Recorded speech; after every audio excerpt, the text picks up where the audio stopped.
Hi friends नमस्कार good afternoon. तो सांग मैंने देखु मो माँ जहाँ मुझे कही देखी आसी देखु। हाय फ्रेंड्स ये हूँ सान भौण पुओ आप देखी नेक्स्ट वीडियो रे। तो ये हूँ मो बोऊ आपण मैंने मो फैमिली मेंबर्स विषय जानापी बहुत आग्रही थे तेणु मुझे निहाती भाव शेयर करी वीडियो को।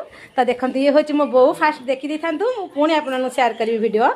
आईटा हूँ आम मझाणी नानी घर घर ये तो बस सान ये होचंदी आमर ये देखो फ्रेंड्स ये होचंदी बड़ नानी हाय कर ये होचंदी मझियाणी नानी देखो घर को बर्तमान आम आसीचु मु आपण मानक आहरी इंटरेस्टिंग वीडियो देखैबी।